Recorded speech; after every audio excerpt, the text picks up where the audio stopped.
sort of the way sustainable campaigns have always done. It really is mostly in this generation done, I think, on an ad hoc basis. It can still be very, very powerful, but it's not sustained, and there's not a global vision for where people are going, except in the broad ideals, as my friend Saif was talking about when I talked about Tahrir Square.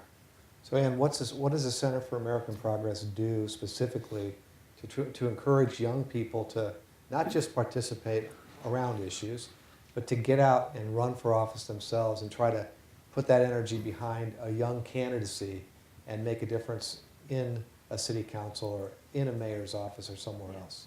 Well, I think you identify a really big challenge, which is that, yeah, I agree, there's tons of skepticism with institutions, and I think part of the frustration that young people see, whether we're talking about institutions of local government or the federal government, or frankly, institutions of the progressive movement, like big institutions that are a part of the progressive movement, is that young people want to be able to get involved in stuff so they can make change on issues. And if you can make change, and if you can make your community better by starting a nonprofit, then that's what people want to do. They want to go be able to actually affect outcomes and to change their environment, their lives, their families' lives. And so when government becomes something that people don't see as a change agent, then why would you want to participate in that? Why would you put your time and energy into doing that? So I think what we have to do is work with people who are committed to making change on specific issues, whether that's homelessness in their community or student debt or college affordability or LGBT rights, and start saying to them, here's what you can do at the local level or at the state level if you were in office. So you have to sort of flip the power so that they can say, if I was in this position, I would be able to actually implement the change that I want to see in the community. And it's totally challenging. I think a big piece of what has to be done is actually just training. You have to teach people how to run for office, teach people how to write stump speeches and how to write a list of donors and how to start to write a campaign plan and build coalitions. And I think giving people the information that they need to be able to actually start the process of running for office and encourage them to do it and tell them, don't disengage from the process, actually use it to try to make the change that you want to see and start the nonprofit and do all that. But this is another avenue for our generation to be able to get inside the institutions and push and change them from in.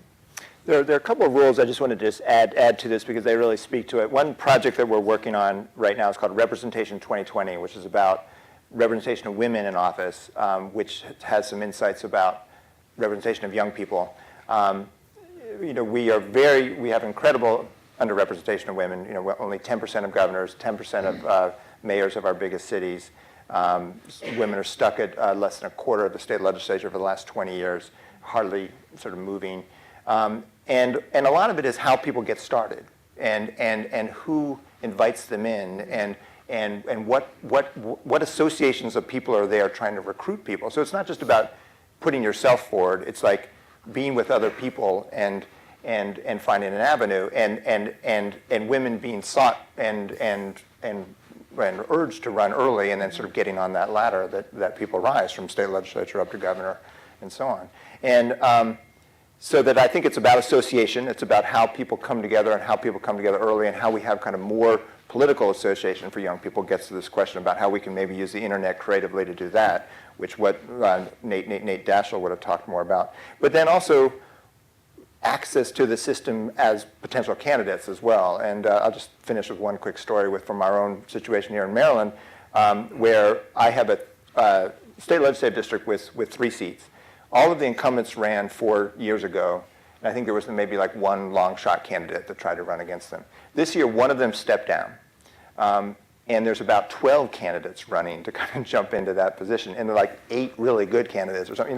There is some energy out there, but we often just don't create an outlet for it, and that's where this more fundamental critique we have of actually taking representation and representing geography, the sort of idea of a single member district and one person per area, or a winner-take-all rule where it's 3 people, but the people with the most votes wins. If we had a more porous system where there were more open seats and there was more opportunities to organize and change, you would create sort of opportunities for people to get involved too. Okay, thank you. Over here. Hi, Rachel Oswald. I'm a journalist here in DC.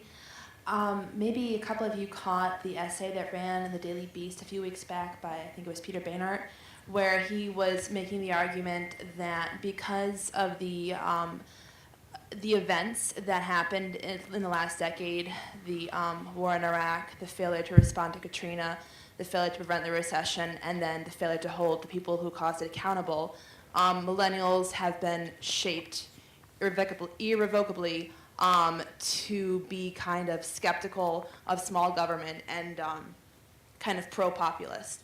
But so the essay made that argument pretty strongly, but as I'm sitting here listening to you talk about things, the last question about kind of challenges millennials have in changing institutions, as I'm thinking about if millennials do indeed want to see income inequality reduced, as the Occupy movement strongly indicated, how are they going to maintain momentum against very deeply rooted institutional forces in Wall Street, throughout Congress, throughout the economic policy planning branch of the executive branch?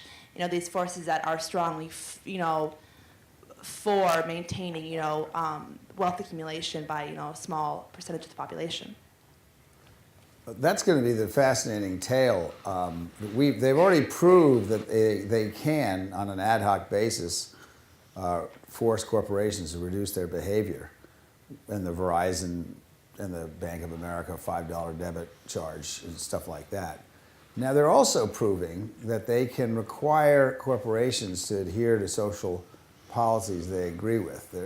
This young generation has done an enormous amount. For example, the obvious example is Nike not using sweatshops so much, but there's more and more of this, and there are whole organizations now that are dedicated to making sure that any corporation that uses a sweatshop is outed and is talked about on the net. And generally, these corporations scramble pretty hard to try to undo their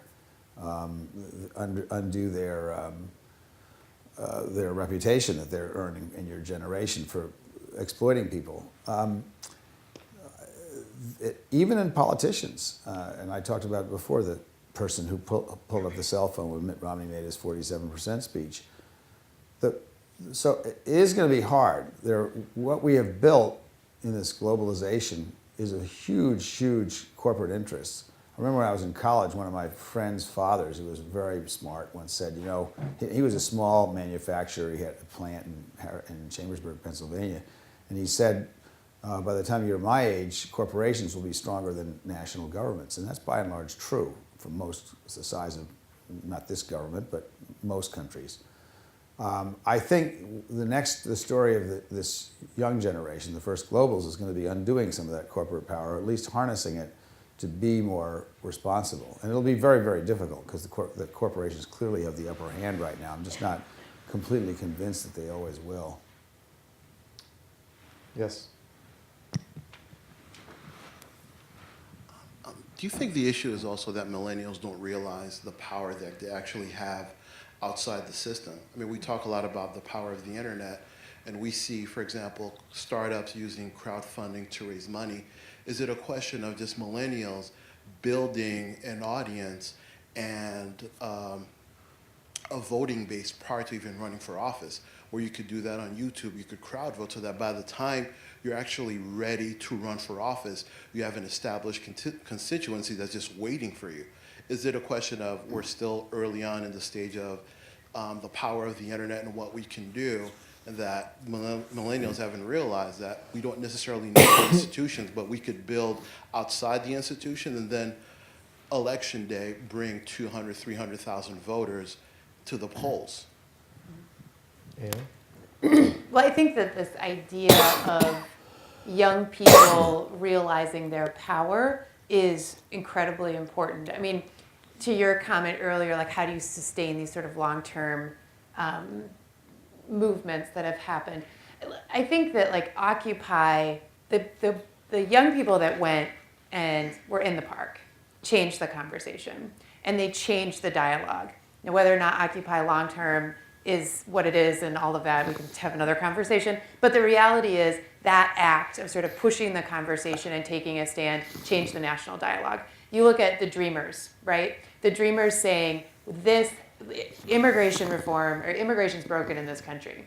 And not only are we going to talk about the DREAM Act and comprehensive immigration reform, but we're going to go out and protest Barack Obama's campaign offices until the president does something about it. And then lo and behold, deferred action comes. So I think young people push the envelope and push change in a way, whether they're working inside the system or outside the system and pushing the institutions to change. And I think as our generation, we're loud, we're vocal. We do have a base of people. We have our Twitter followers, we have our social media networks, we have our friends. We can go out and start a nonprofit and raise money and go do something. And I think once we figure out how to leverage that power to be able to create social change in and outside of the system, more people get excited about it when they realize that they can actually do something about the problems that they see. So young people organize, and they occasionally can get together and make things happen quickly, which is a wonderful thing when it happens. But is it also a problem when young people sort of expect things to happen quickly, and when they don't, they lose faith? Yep. I mean, look at how young folks, many of them have lost faith in the president because change hasn't come as quickly or as surely as they had anticipated. I think that's a phenomenon of people who are in their 20s. I mean, that's just life in the 20s, right? And what I always say, my father once said this to me in my 20s, which I thought I was paying no attention, but evidently I was, because here I am repeating it. He said, this was after the sort of the battles that fathers and sons go through, and he said, well, I still have an advantage over you. And I said, what's that? He said, I can look backward as well as forward. And what I see, as I'm now in the 60s, is that 20-year-olds are incredibly impatient, and they do get disappointed, as I did. I dropped out of politics when I was in college and gave up on any aspirations I ever had in the face of the Nixon and the impeachment and all these other things. But I think that's the role of 20-year-olds. You have to be impatient. You have to be angry sometimes. You have to push all the time. And then suddenly you discover that you did, in fact, change the world. So when I was the age of most First Globals, I had 2 African-American roommates when I was in college. The year was 1968. Martin Luther King was killed. Bobby Kennedy was killed. Now, neither of them had gone to school with any white people, and I'd never gone to school with a black person before. They came from segregated schools in the South. And it was a rough year for all of us. We learned a lot. But if you could have asked any of us if 40 years from that time we could have a black president, we all would have told you were crazy. And yet, 40 years later, your generation, and it was your generation that did this. The first election in my lifetime in 2008 where more people under 35 voted than who were over 65. That's just not happened before, at least in this century. So, in fact, when you get to look back, you do realize how fast the change has been, because 40 years is actually pretty fast. So it is true that disappointment and feeling like you don't have power is part of the shtick when you're 20. But to get back to your question, is in fact, I think your generation realizes that you have much more power than our generation thought we did. And we did have a lot of power, because we did, in fact, it took a long time, we did end a war. But your generation has transformed America in ways that you can't possibly imagine, but you'll appreciate more when you get to be my age. Maybe I'll just add a point about the internet organizing, because I think you're right that that's what may be happening, and you see the self-organizing happen in the presidential level and people like having this impact. But just as a measure, I'll just give people a chance to check it out to see if it begins happening at a congressional level. We have a report out there, if you go to fairvoting.us, about 435 House races and making projections in more than 370 of them where we say they won't change. We basically predict outcomes with a lot of precision. And what I'm going to look for is when we start seeing surprises, when we start seeing an organized effort in a low turnout midterm, right, where a relatively smaller number of voters can move the dial. And then when you're talking about moving from 48 to 51, it's not that huge a shift. But we see very little of those unexpected results, and it'll be interesting to see if people can start organizing in a way using new tools where we see surprises, because right now we're seeing a very static controlled system. Let's go all the way up to the top, can we? Over here? We'll come back to you. We'll come back to you. Hi. Don't forget the question. Sorry. That was actually my question was, is there any places, obviously, you've talked a lot about the presidential elections, both in 2004 and 2008, millennials getting involved. Is there any places that you can point to in previous midterm elections that millennials or younger people have turned out at a greater level, and any tactics that have been used in order to better engage them and get them to register more and vote more?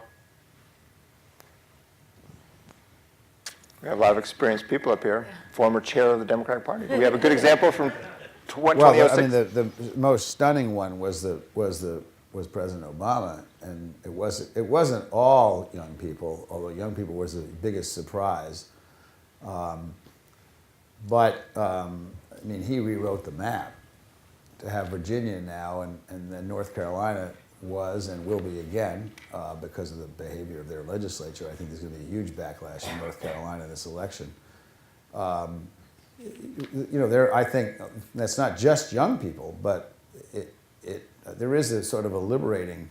I mean, I think you're going to see Texas go go blue pretty soon. People are going to say, well, that's because the Latino population is going to become a majority, but it's also because young people in Texas aren't the same as the people who are voting for the kind of folks that are running the place now. I think women are going to have a huge role to play. One of the things I'm going to be interested to see if Hillary ends up being the nominee is if she motivates young women to come out, because that's going to encourage women candidates all over the place, and that's going to make a big difference. So there are a lot of places. I don't know what this is the last one I'll talk about, and Steve may or may not be familiar with this poll, but apparently there was a poll in Utah. This is 5 weeks after the judge legalized same-sex marriage, and Utah apparently is divided 48-48 on whether same-sex marriage should be allowed or not. Now, I have not seen the internals on that, but you'd really like to know what the age breakdown is. I mean, Salt Lake City is actually a bastion of liberalism. It just isn't big enough to have much of an effect, and the legislature is pretty skillful at drawing lines. But eventually, you can't draw enough lines when the numbers get big enough. So I think this is going on all over the country, and the question is, if you're asking where the marginal races are going to flip, I don't know, but I think if I gave you an answer today, it wouldn't be the same answer 2 years from now. One thing about the way our system works is that where there's particular congregations of young people just Right. going to schools or living as recently graduated from college or high school, they tend to be in cities and urban areas and places where actually the congressional races are really non-competitive, right? They're not very interesting. So there might be a primary that could be interesting, but it's really tough to beat incumbents in primaries, and it's hard at this point to get a lot of millennials participating in non-presidential primaries where they actually could have more of an impact. So then the races that really matter are these relatively few, often suburban or sort of more rural districts where you have more stable populations and not as many young people ready to be activated who can have the impact that they have in presidential races or in statewide races where every vote counts. Let's go over here. So, Governor Dean, I think I want to give a little bit of voice to those frustrated, impatient 20-year-olds that you were Good. referencing That's what earlier. we want. That's As what somebody changes things. right in the middle of that decade, I guess, what I'm hearing from a lot of the folks on the panel, and this is a question I guess actually for the whole panel, is that millennials are going to be the generation that changes everything. It's a lot of future tense talk. And yet so much right now that is broken has not changed. There are things that have on specific issues and in particular areas. Tahrir Square is a great example. There's a lot of things going on with marriage equality that are really encouraging. And yet I get the sense, and correct me if I'm wrong, that the system itself writ large is still essentially and fundamentally in important ways broken and has not been fixed. What is the thing for the generation that, no pressure, not to speak in hyperbole, is going to change everything? What is the thing that keeps that in the future tense and is not getting it into the present tense? I must have Is it misspoke. time? It already I don't- is I- changing yeah. everything. Yeah. I mean, But- look, inner city education is changing dramatically because thousands of young people are doing Teach for America. My son did this. I sort of said, well, what makes you think sticking unskilled white suburban kids in front of minority kids in these schools makes their education any better? He said, maybe it does and maybe it doesn't, but virtually every good charter school in America has been started by a TFA alum, and it's true. And the education in inner cities is a lot better today. It's got a long way to go, but finally we're making progress 40 years after the civil rights movement. So that's already, and that's your generation. Now, it's true that Wendy Kopp got the idea, and she's not a first global, but she's not very old either. And she got it as an undergraduate, and she's built this incredible thing. And it's not far from perfect. It's far from perfect, but it really has begun education reform is not coming from the top down. They talk a lot, but they don't really do much. It's coming from the bottom up because people are demanding it. And now people are staying in these schools, and because they're good or better, people now can live in the cities and raise their children in the cities and not fear that their kids are going to have terrible things happen in the school system. Is it perfect? No, but it is changing dramatically. Even, and I'm not a big fan of Michelle Rees, but if you look at the school system in Washington, to fire the worst 1,200 teachers and hike the wages to $85,000 of the best ones, that is a breakthrough. And that wouldn't happen. I mean, Michelle Reed can get some credit for it. I don't particularly like her management style. But the real credit for that goes to the people who were in those schools every single day making it happen, and a hell of a lot of them were under 26 years old. So I would agree that I would say, yeah, you're going to change everything. There's a hell of a lot of stuff that hasn't been changed. The military-industrial complex hasn't been changed a lot, except we have don't ask, don't tell. And the reason we don't have don't ask, don't tell, there's two reasons. First of all, because LGBT people stood up for themselves and said who they were, and they were proud of who they were, which is always what every member of a minority group has to do in order to get themselves taken seriously. And the other was this entirely different attitude that your generation has towards what it means to be gay or lesbian or bisexual or transgender. And that really did force the military to deal with it. And interestingly, everybody thinks the military is this conservative organization, blah, blah, blah. Don't forget, the military was the first institution in America that desegregated in 1948 when Harry Truman did that by executive order. So there are a lot of things that are changing now. We haven't gotten even to the tipping point, but we have gotten so far, and we're going to get to the tipping point, and then we're just going to see how far we can go to change things. But also the answer is sitting right to your left, or the question is sitting to your left, which is when millennials start to run for office and they start to win, things are going to start to change more quickly. And Rob was talking about the field of 12 in Tacoma Park for 3 seats, which didn't exist the last time 3 seats were available. Are there any of those candidates who are under 30? If they're not under 30, they're close. There's a bunch of people who are like at least 25 to 35, and that's sort of the mold of almost all of them. And it's quite challenging because there's like, wow, there's like 8 really interesting candidates, and there's only 1 or 2 are going to win. Yeah. I would also say this change is totally happening now. I mean, I think we are seeing the results of young people being active and engaged and pushing institutions. I'm also a huge believer in scheming, right? I think that we have to be a really smart, strategic generation in thinking about how we talk to each other about long-term system change and how we work together about long-term system change. We've been working on a campaign around student debt for like 2 years, and the campaign is launching on March 6th. 2 years of conversations and of like people getting together and saying the system of higher education in the United States is so colossally in need of change.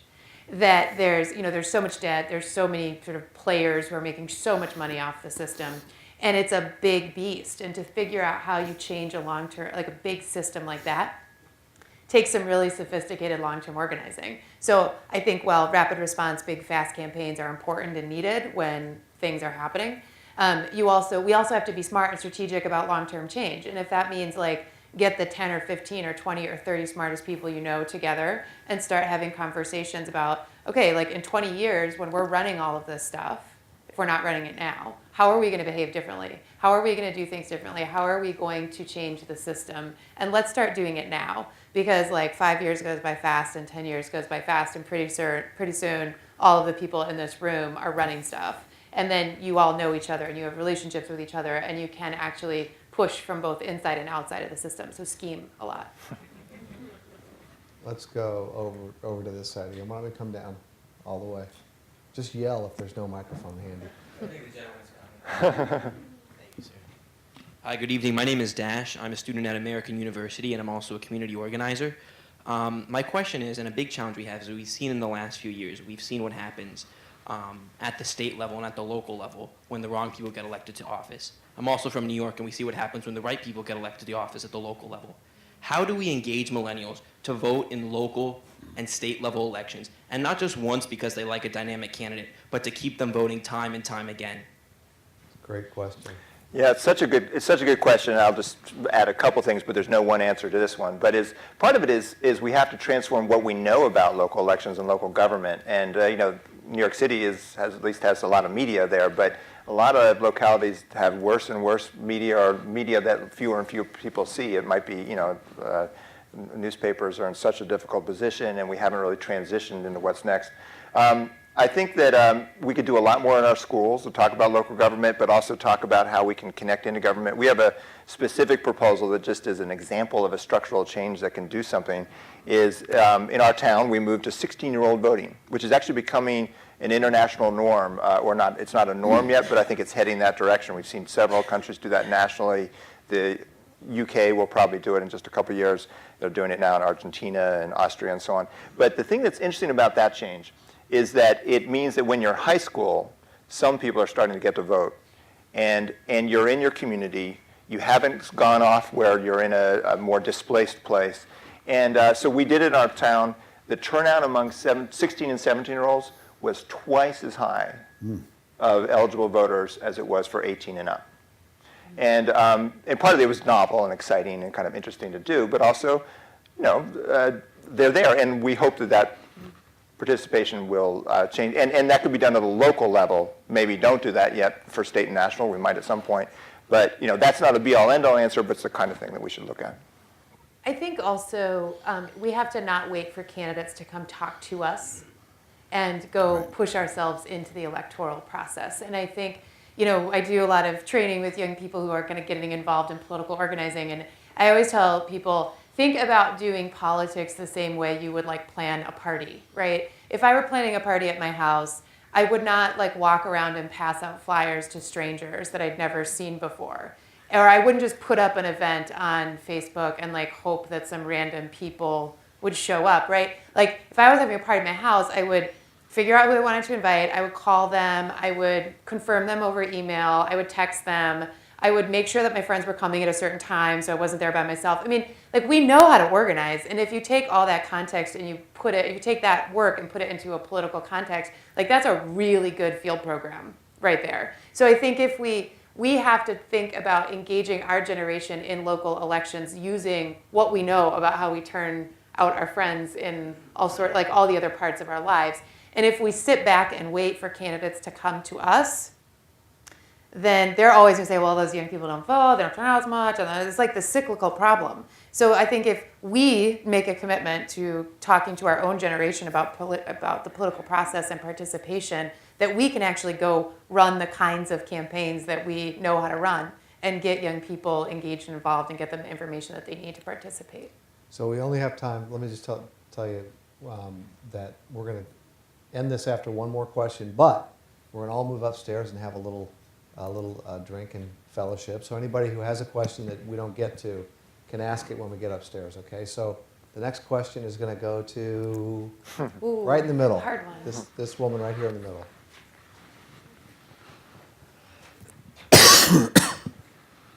Hi, my name is Caitlin, and I'm from St. Mary's College in Notre Dame, Indiana. And you've talked a lot about First Globals and how they're really sharing these broader ideas of democracy and civic engagement across the world and across state borderlines. And I'm wondering if you could kind of talk about how ways and we could be more effective in doing that and working on an international basis, because I think a lot of us have an international focus. It's very hard because, you may think the Congress doesn't do much, but how'd you like to be living in Ukraine or Russia or Egypt right now?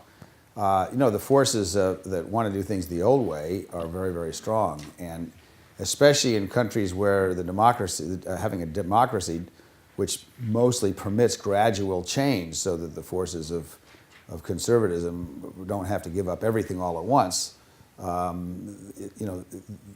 it's easier here. Hard as that is to believe, it is easier here because democracies, while they're slow, they are flexible.